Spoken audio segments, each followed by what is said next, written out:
Hello, and welcome to the Cancer Journey podcast. I am Alicia.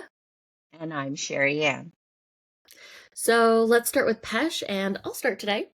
Good, because I was going to say the same thing. Then we must be tuned in already. So physically, I am a 7.75.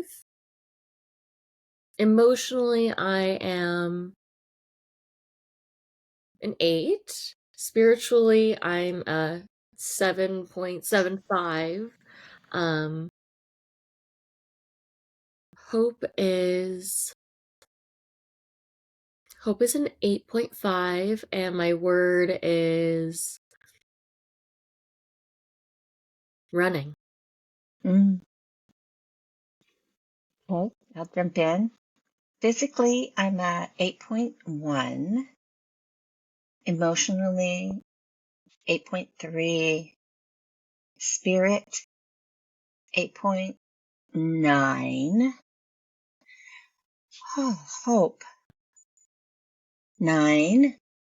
And my word is starting. Great. It feels like a good place to be in this it feels like a fresh space for us right now. Um, and I think it's really important that right now we're coming closer to the end of the year. And while a lot of stuff is picking up, there is this slowdown period. And I think it's really important, as people are reflecting right now, for us to reflect as well and really talk about why the work we do matters. So I've been noticing that with the nonprofits out there in the cancer space that they've been doing their end of the year ask. And I've been wondering, like, okay, so let's get clear on uh, how we can how we work together with the nonprofits that are in the cancer space. How do we compare to them? What is that relationship?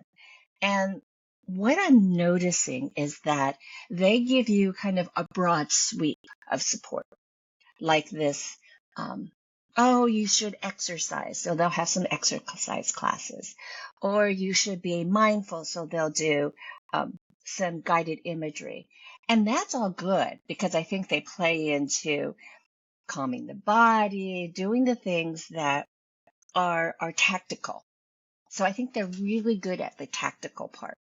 What I think, well, not think, what I believe that we do at the Cancer Journey Institute is that we're the hands-on walk with you people.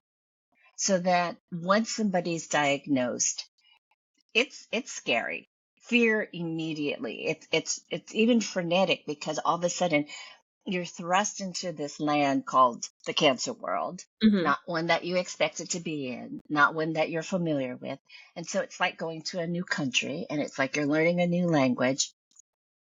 I'm walking the cancer journey roadmap as I'm talking right now. And it can be frenetic.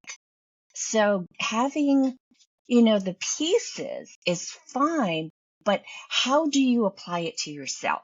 Mm-hmm. That's that gap that I think we're really filling. And that piece that it's almost like what we do is so customized for the individual that we help them find out who they are every step along the way, but Mm-hmm. really at their core, so that we can help them pull out the resources that are their own so that they can go through the pieces, the Mm-hmm. tactical pieces, the making the decision on what type of treatment do I want to do.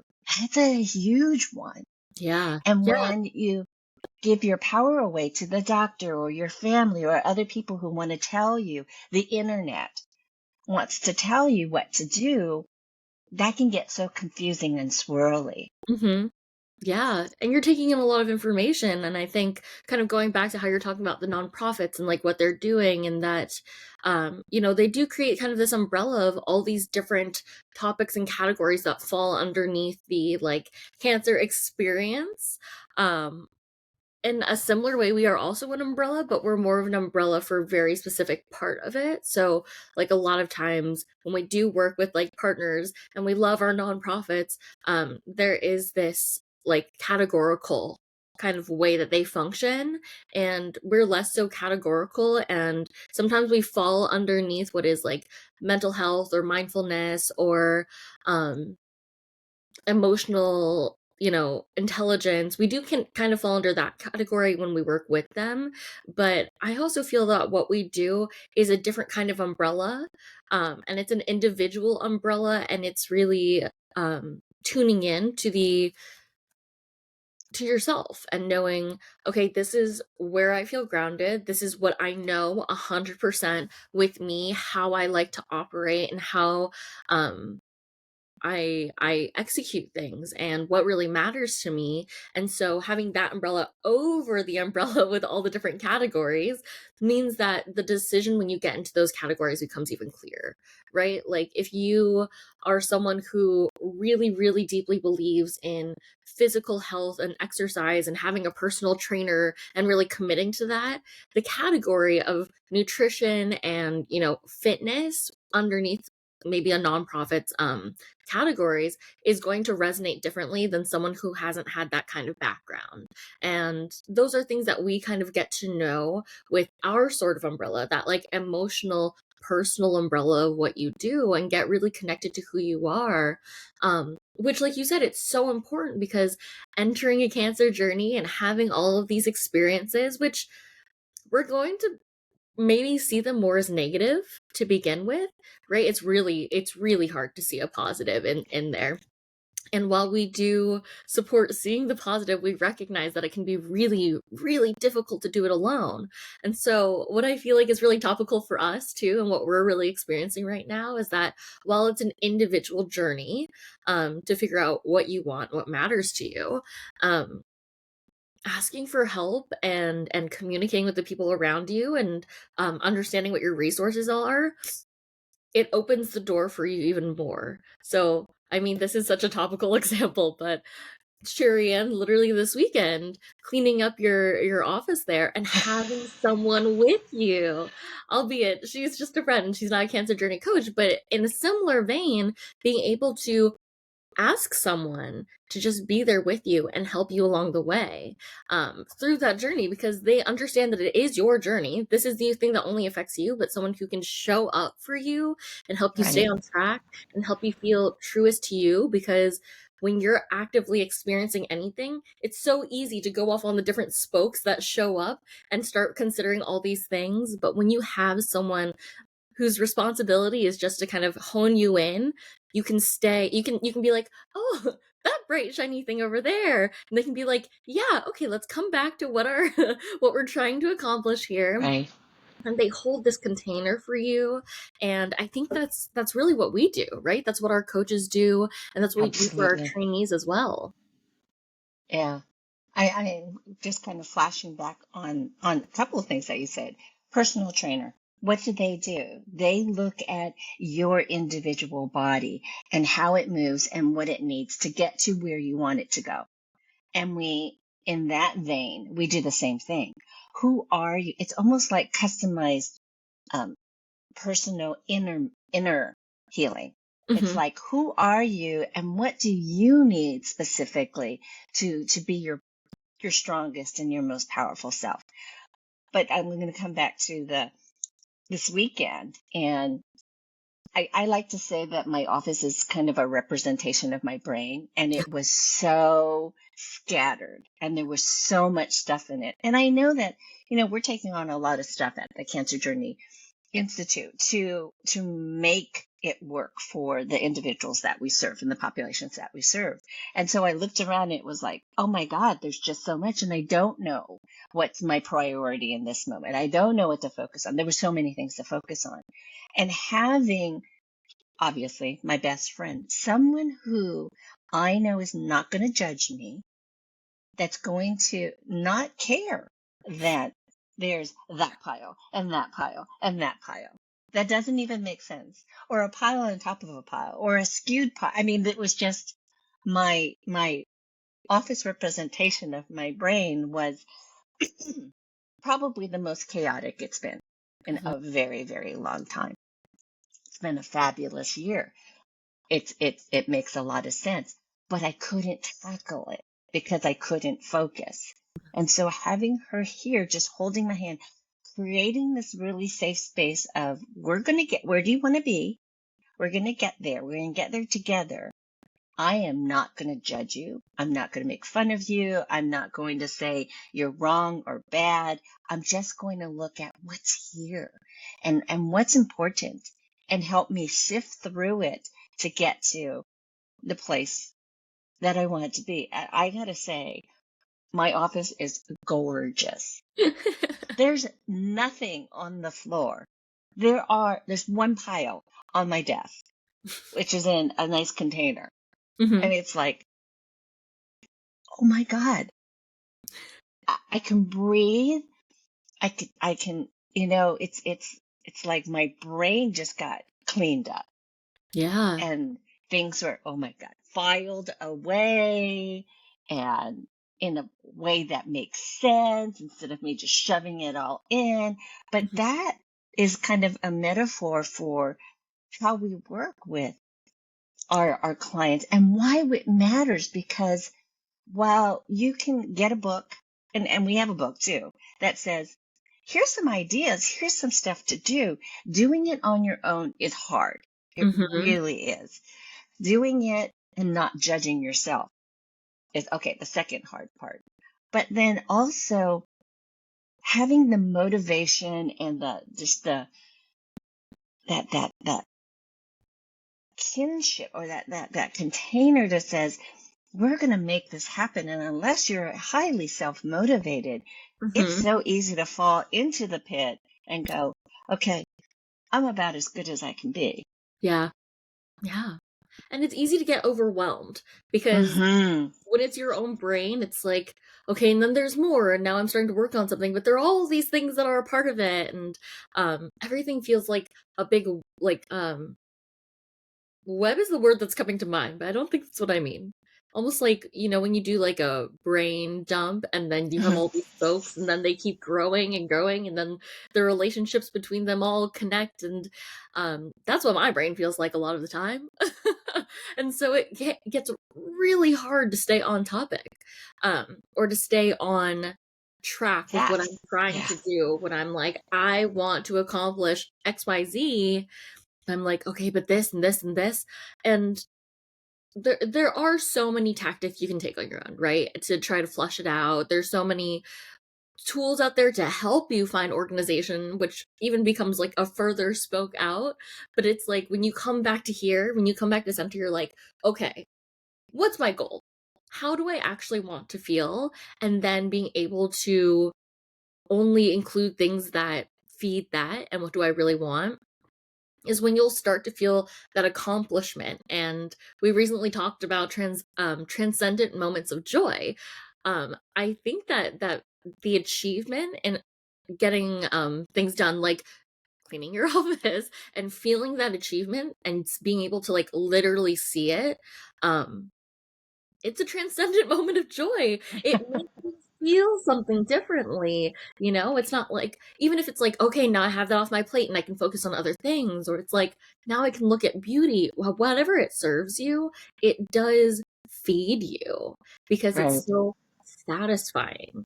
So even when it comes to like coaching interactions, and being in coaching sessions, like I want to do like a with or without.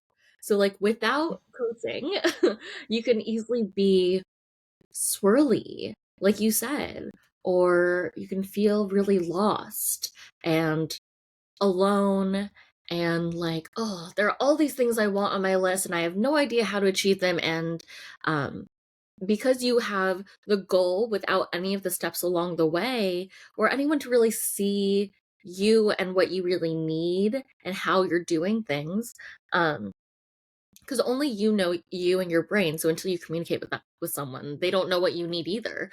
um it feels like it'll never get done, right? It feels like a dream without a plan. And it feels like I'm really trying to put myself in that place of being on a cancer journey as a patient, thriver, survivor, or even caregiver, without someone to talk to, even to just like vent about all the things that are heavy on my shoulders, right? Like, what does it feel like to be without? What else comes to mind for you to be without a coach and be going through an experience like this? Well, it just felt like I, so what kept coming up for me was negative ego, or the many names it's called: saboteur, gremlin, inner critic, will come in and stop you. Right, Mhm. because that is you're making decisions about moving forward, the unknown, growth. And so it's going to get really loud, and it's so easy for that to stop us, Mhm. even though we have the end goal. So it's going to say, no, no, no, you couldn't do all these steps, and all the reasons why we can't have that end goal. By having a coach, they can easily say, I, um, I, negative egos in the room. Let's do our process with that so Mhm. that we can hear it, it can be heard, and then we can move on to what you really want, because you get to have what you really want. And it's almost like not your personal cheerleader, because it's so much more than a cheerleader, but it's like this personal. There's so many words. It's not a guide. It's not a champion. It's this, not enabler, but it's like this, my own personal, assistant. I mean, I can't, there's no other word but personal coach that's going to say, I get you.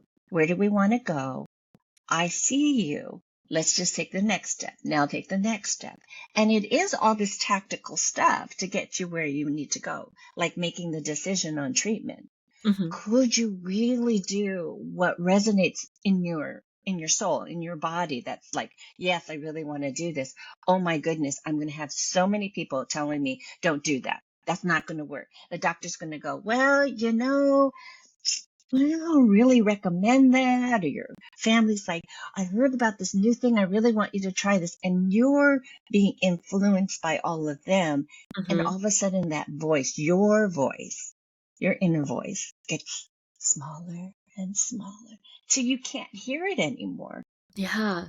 And you're further from where you want to be, and just confused and swirly. So having the coach there really helps get clarity, like laser clarity, with your your champion by your side saying, I believe in you because you believe.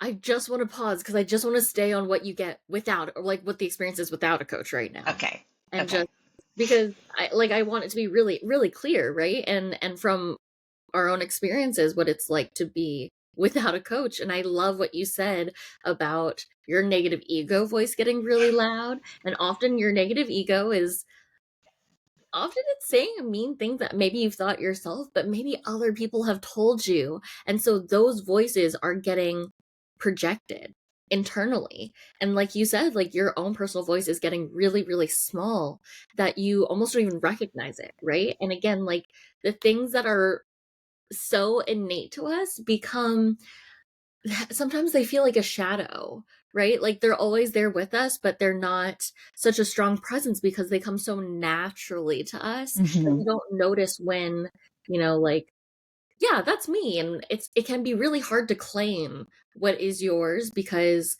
um sometimes we need something else to validate it to make it feel real, but you having that feeling is enough. So when you are without a coach, it's like your own voice becomes so small. And so sometimes even the words you say become other people's words. Um, and same thing with the choices you make. They become someone else's. And so those choices, those thoughts, it begins to not resonate with you, right? And then something feels more off, or maybe you feel like you're in a constant state of fight or flight. And again, we know stress with the cortisol levels and how it perpetuates illness, like any illness. So with being without a coach, it can be really disconnected, and people can really disassociate and neglect their feelings and maybe even become really cold, and pessimistic.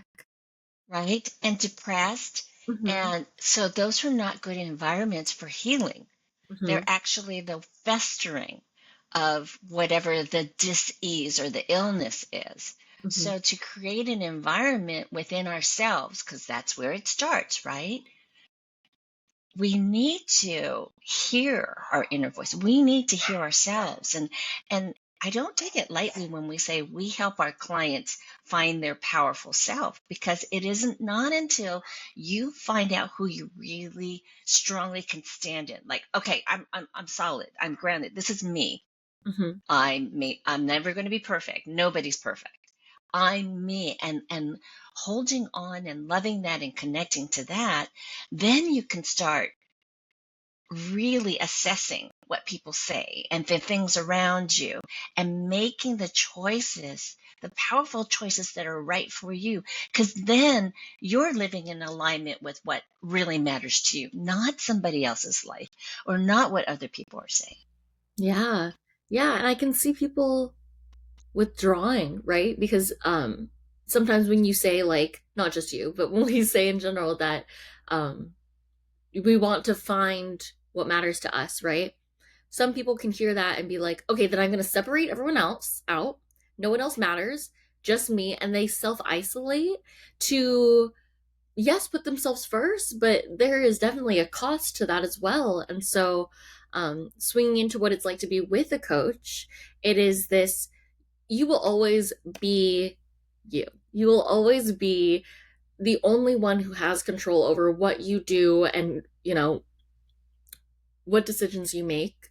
Um, and sometimes, our loved ones, our friends, our family, as they input more opinions about maybe what you should do, or are wanting to share more resources, while it comes from a really loving place, it can be overwhelming for someone who doesn't know what's theirs or is trying to push everyone out. And so having a coach means that you get to be really witnessed in who you are. It's not you and a coach coming together and your coach being like, so tell me about yourself, tell me everything about you, tell me your hopes, dreams, and wishes, right? What's beautiful about coaches is that they see you through the stories that you tell them, the experiences that you have, and through you telling them exactly how you feel. You can say, like, I had this, interaction, this conversation with my doctor. And there can be an assumption of how you feel, but there's any myriad of ways that you could feel about it. So by saying, I had this interaction with my coach, I'm not coach, with my doctor, but I felt like they didn't hear me and it made me feel this way. Your coach is already learning more about you and what you need in order to feel heard just by hearing about that interaction. So there's so much that the coach gleans, not just by you deliberately saying so, but because they're walking with you through these experiences. It's like they're holding your hand and just saying, I got you. I've Right, completely got you, and I want to understand you, and I only want the best for you. right. And it's such an unusual place because we're so, I'm going to use the word trained in society to not be, I'm going to say the word, selfish. Hmm. And people are like, I don't want to be selfish. And so they run and they give everything to everybody else, or they do what other people want, all in the vein of, I don't want to be selfish, because that's a horrible word. And if somebody calls me that, then it hurts my soul. What I believe we do at the Cancer Journey Institute, and what I love so much with our coaches, is that it's about self first. That's not an exclusion of others. It is Hmm. almost like putting yourself first, and being considerate of others and compassionate and inclusive of others. And it's not one or the other. It's not either or. It's like yes and. So how beautiful would it be if you could put yourself first? You're constantly nourishing yourself. So there's this well of love, kindness, attention, energy, all of that being fed. And then that allows you to give that back and help others and listen to others and be part of the world, the connectedness of the world.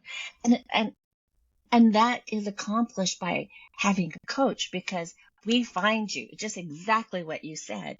We find you so that you can continue to nourish you, not by like ignoring everybody else. It's like, I'm in the mix and I have to be first, because then I can give my resources to others. It's just such a beautiful, in my head, I have this metaphor of a flower, and we do a lot of flower analogies where I don't do it all by myself. I'm there in a grove of other flowers, and there's the soil, and there's the sun, and we're dependent on each other so that we all can flourish. But there is me. I am one flower, and it matters what I get Hmm. because it's going to nourish the whole thing. Yeah, yeah, absolutely. And because I don't know if this is technically correct, a symbiotic relationship with the world, right? Yes. Like we feed ourselves, so then in ourselves, we can give the gift that we uniquely give to the rest of the world. But you can't fill from an empty cup, right? Or pour from an empty cup is what I mean. You have to understand what and get grounded in who you are, and it's so hard to do that, right? Like I alone, if I'm like by myself, I can't. It's really hard to be like, this is what I do and this is why I'm great and this is what I give to the world, right? Like that can be so hard. But you don't have to figure that out yourself. What you do have to do yourself is make the effort to ask for that, and to find those resources, and to be brave enough to try. Yeah. Yeah. Yes. And it's like anything, everything is easier. I always love to say the easy button, and people are like, what are you talking about? But that's what people want, right? When I ask, what do you want? They said, I want calm, I want ease, I want success. And I'm like, okay, so here's the pathway.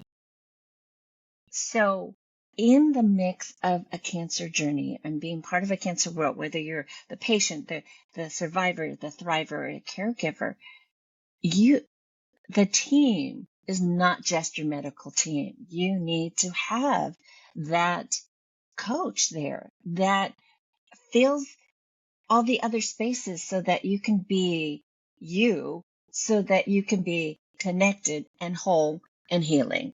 Yeah. Yeah. So I'm going to do a takeaway. Okay. So my takeaway is that your coach allows you to be witnessed in a way that you may otherwise not be. And it can be really validating for people who, um, they know what they know, but they don't feel solid in themselves or confident enough in what they know about themselves, right? They'll like second guess themselves that they're not able to find that moment of transformation and see really the beautiful impact that they can have in the world. So having a coach is someone who like witnesses you on this journey and champions you and guides you and just listens to you, right, on the ups and downs. And we can't get anywhere alone. We're always in a community and we always will need other people. And I think having a coach is one of the first steps on that journey. And my word is love. That feels warm. Okay. My takeaways, kind of being a jump off from you. Um, Even if you are brilliant and you know where you want to go, and you know where you want to get to, because you know cancer hits everybody. Not It's not selective. We all need that person who creates that safe space where we can really go in and say, what's true to me? What's really here? And be is able to see, like you said at the very beginning, through the words that you say, the stories you tell, the experiences that you have, what really matters, and reflects that back in the mirror. Hmm. We all need that. So don't cheat yourself. Don't like say, I'll do it all by myself, because nobody can and nobody should. And we're here. So reach out. And my word is like connection, community. Yeah. Oh, yeah. I mean, coaching is obviously so important to us. That's why we, hit them as they're coming in as coaches, and we also help them and help people get connected with coaches because this work is so important to us. And because we want to continue to partner with people so we can make this available to more and more people as they're going through a cancer journey and feeling swirly and lost. So thank you for tuning in. If you have questions about coaching and what the experience is, absolutely come visit us. Come ask us some questions. We are here to answer any of them. We are your resource. Um, and we'll be back next week. Yes. Have a lovely rest of the day. Remember, you're more powerful than you realize.